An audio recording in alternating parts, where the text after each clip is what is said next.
Something that comes to my mind often is Dr. Seuss's poem, The Lorax.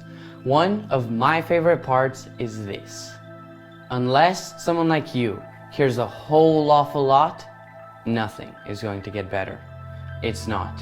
I have seen how the story of the Lorax is real. It is happening now. I see trees disappearing.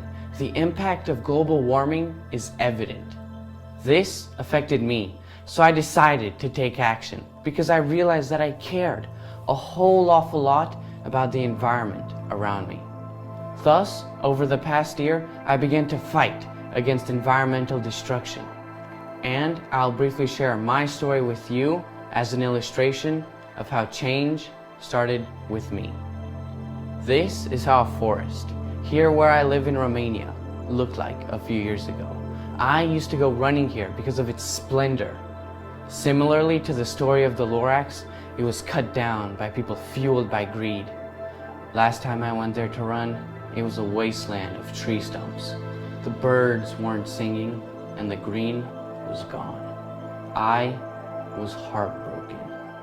Now, I could just point my finger at those who did this and say, "Hey, you guys are destroying the environment." But I realized that when I point my finger at someone, 3 others are pointing back at me. A sign that I should be the first to change. This also reminds me of the saying, why do you look at the speck of sawdust in your brother's eye and pay no attention to the plank in your own eye? Change therefore began with me, and here is how. The approach I used was one of the 7 habits. Seek first to understand and then to be understood.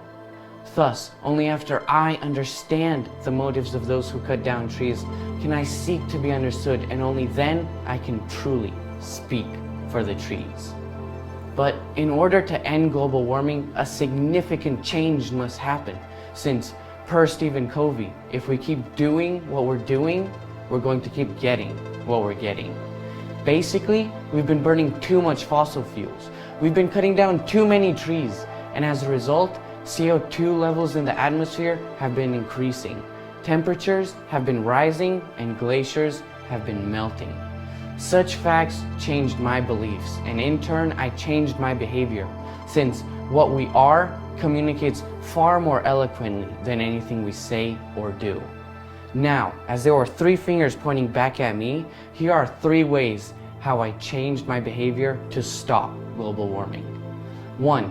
I used to use taxis all the time, but I got a bike and now I use that almost everywhere I go. 2. I saw forests being cut down, so I began planting trees. And 3. I used to dispose of my trash.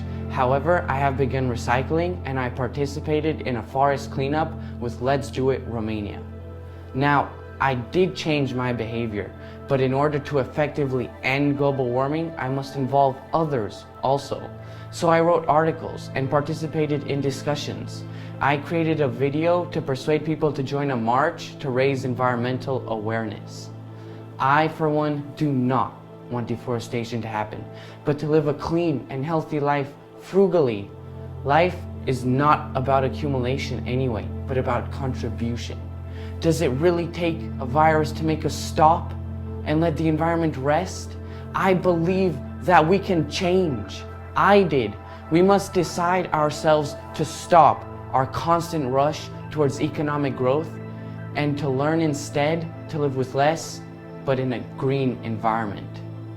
However, unless someone like you cares a whole awful lot, nothing is going to get better. It's not.